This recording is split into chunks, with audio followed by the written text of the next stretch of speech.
Hi friends, welcome to my channel Focusing FreeCAD. Today I want to build this simple model.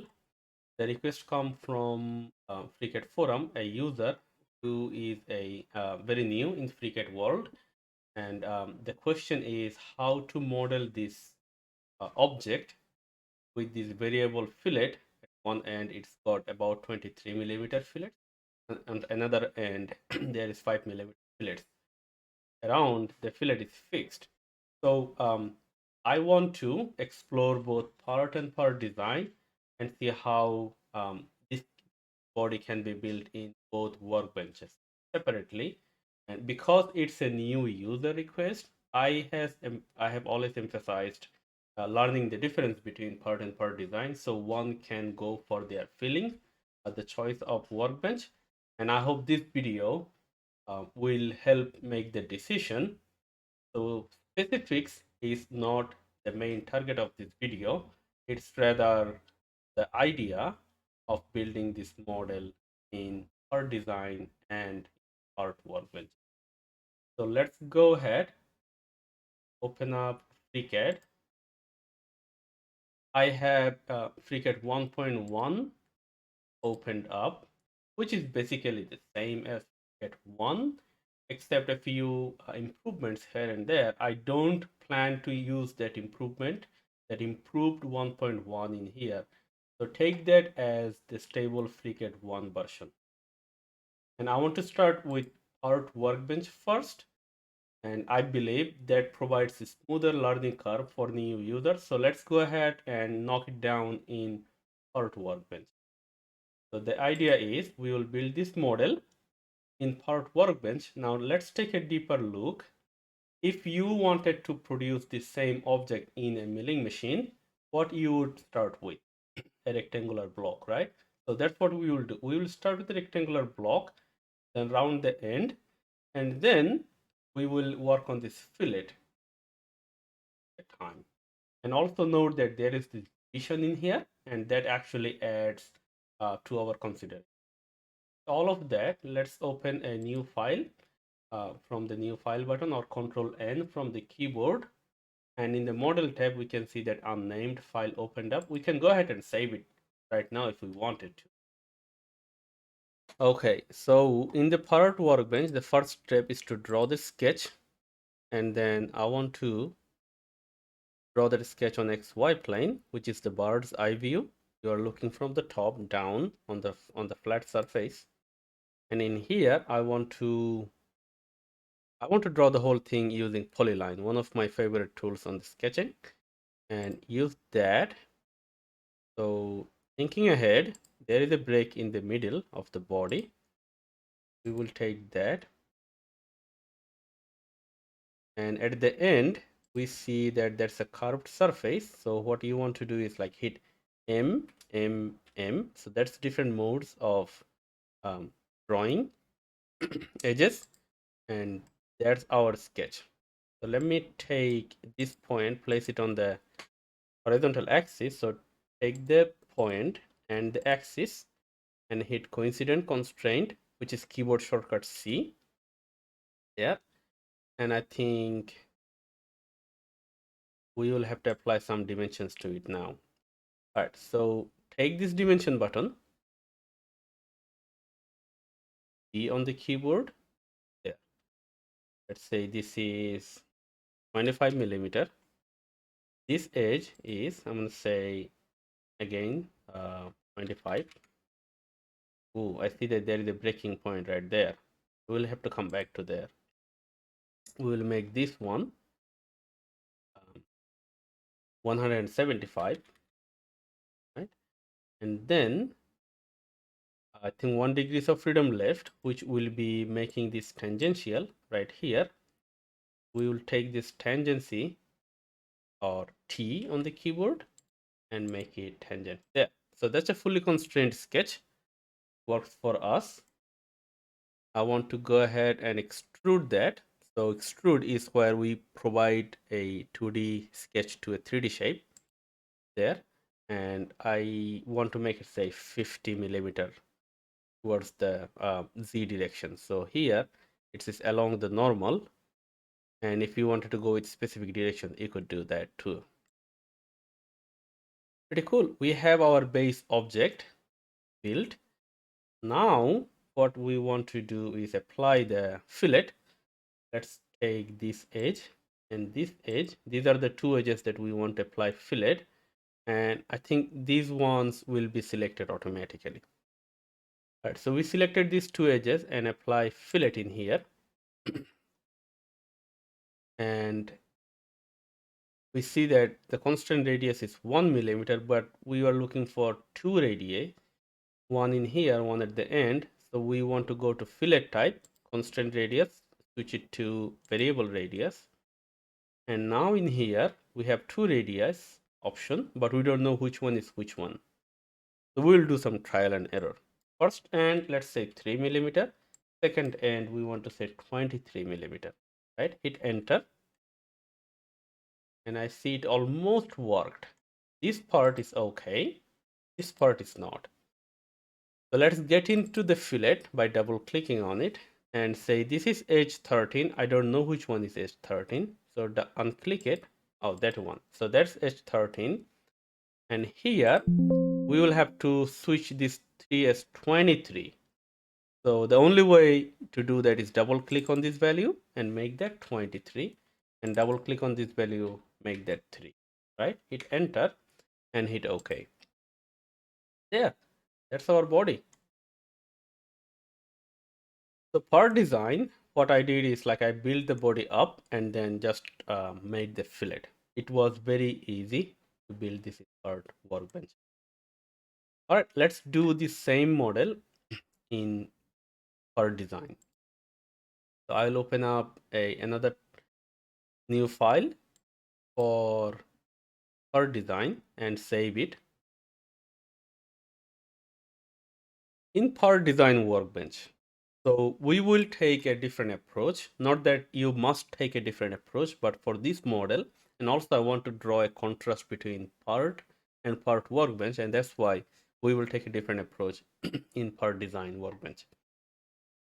In per design, like we don't have this variable radius fillet option in per design. We just don't have it. So we will have to take a different approach anyway. And what I will do, I will build this part, this head first, and then I will draw a loft between this section and this section. So we will have to build this part and then draw a sketch somewhere here and then make a smooth transition between them. So let's do that. So in part design, the first task is to make a body, right? In part workbench, we did not have to build a body first. In part design, you must start with a body. So create a body, right? And then we create a sketch. In that, we will still use that XY plane and we will take that head first. So we will draw this rectangle, delete this edge, and then draw that carved part. You can see that this part is not tangential. We want to make it a smooth transition. So take this tangency and apply tangency between these two edges. And if you remember just a minute ago, there was a line right here from the original rectangle that I drew, but I deleted that because in FreeCAD, you cannot have two selectable area in one sketch. I mean, you can have, but you'll have to always select the outer edges. But general rule of thumb is don't have two different selectable area in your one sketch. Always make that sketch one selectable area. So if you keep your mouse right here, this is the whole area that you are representing. Or you build it like that. If you keep your mouse right here, this outside minus this whole will be your area. So that's a big thing in for the beginners drawing sketch. Don't have multiple selectable areas, like always have one continuous selectable area. All right, dimensioning, this is going to be 25 and this is going to be 25. I think that's it. Fully constrained sketch. I want to go ahead and pad it up. In Power Design, the extrude is called pad. So pad that up for 50 millimeter. There. And then what we want to do, we want to go ahead and make that fillet. So fillet button looks different in here, but it does the same thing.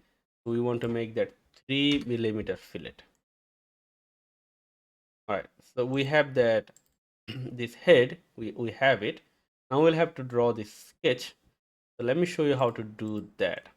We want to draw this on YZ plane, but then later we want to push it somewhere on the right side on X direction. So first thing first, we want to draw that sketch. You don't need another body, right? Our design works on unibody, single body philosophy. So don't create another body. Work in the same body as long as you can. All right, so draw another sketch on YZ plane. Don't touch that surface. YZ plane. And let's mock up that surface, right? Using the polyline, we'll start from here, go up there, go somewhere above, and make a arc, there. And this line is going all the way up because of the tangency. So break that apart there, 2 M's. Come here and then draw another arc. Again, the tangency. So we want to bring it all the way down by vertical.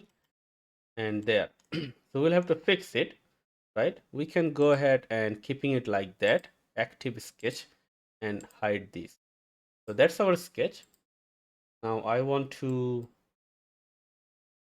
apply some dimensions.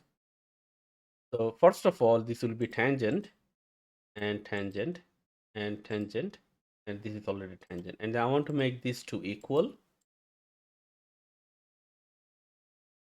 And then we want to make this dimension. So D, this is going to be 50. We could have taken this reference from the previous body, but it's so easy to make it right here.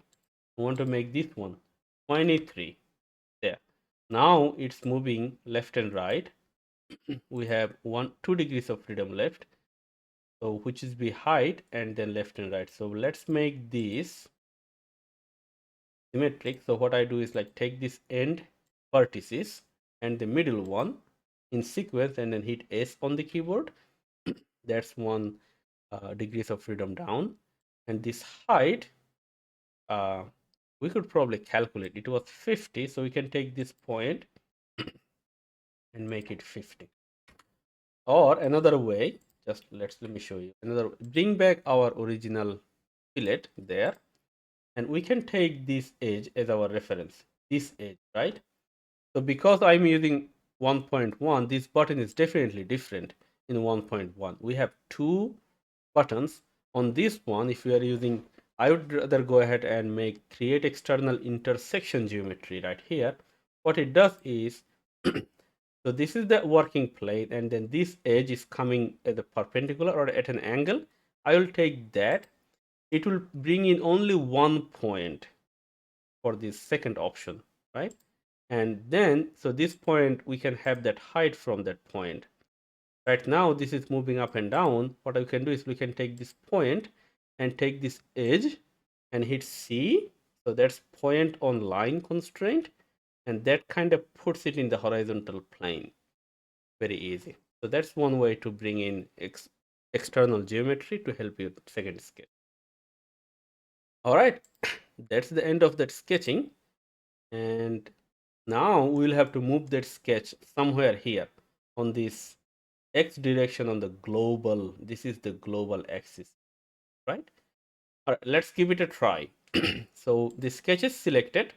Come to this data panel, right? And in here, in the attachment group, under the attachment, under the position, we want to move it on X direction. So let's give it a try on X. Let's see what happens. We want to move it, say 175 millimeter. It did not move.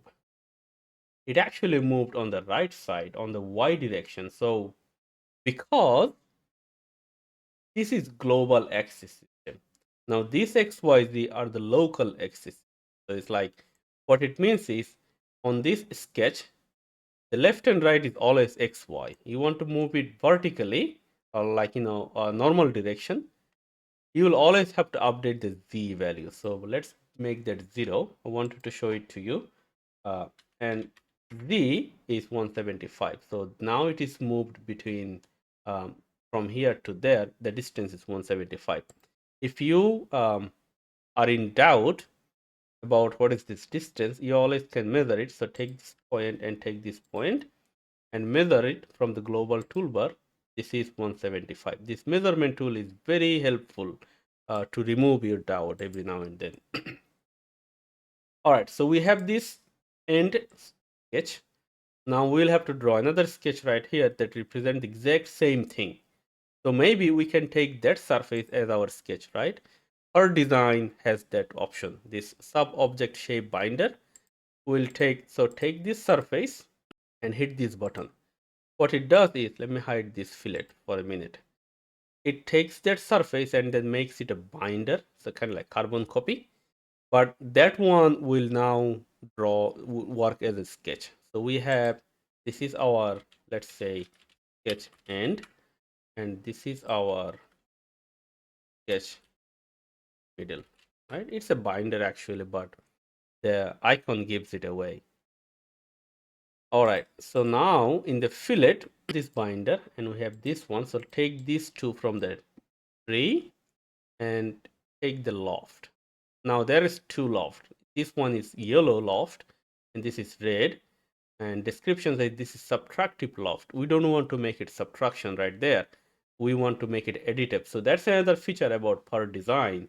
There is two sets of operation all the time. One is additive, one is subtractive, because we will see in a minute, per design always add things together within the same body. It doesn't keep things loose and like loose, like run around. It always put things together or like cut things away. Part, on the other hand, it doesn't do that. So that's another difference between part and part design. All right, we selected these two surfaces, two sketches. Now I want to go ahead and make an additive loft, and the preview, we can see what we will get. Now again, this is not available in part yet.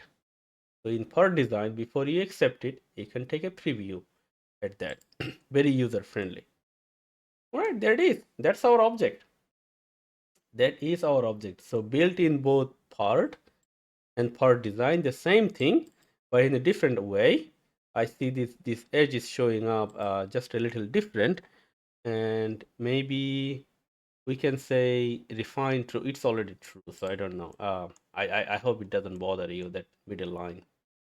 Anyway, that's the way to deal with the same object in part and part design.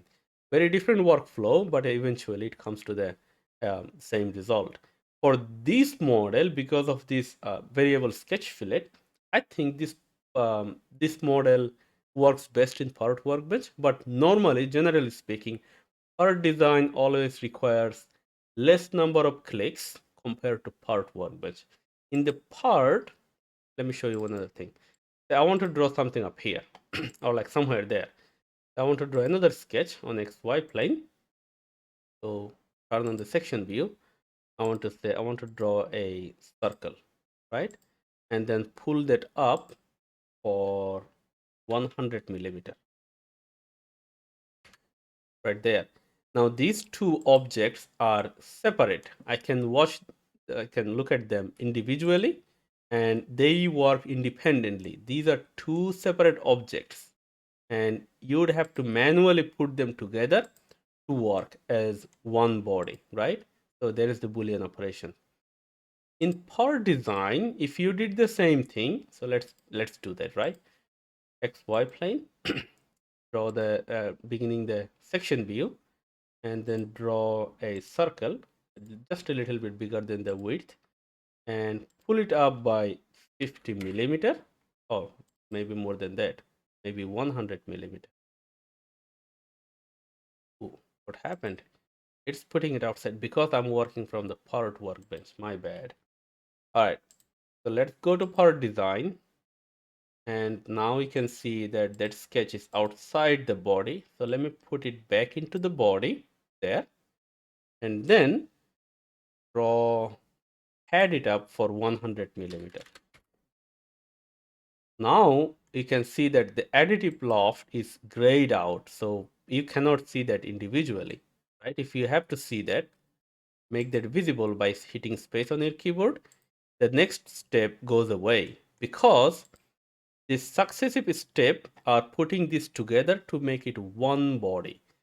So if you are looking at part design, you are looking at the body as the cumulative progression. In part workbench, you have to manually put this together, right? You have to manually put this together.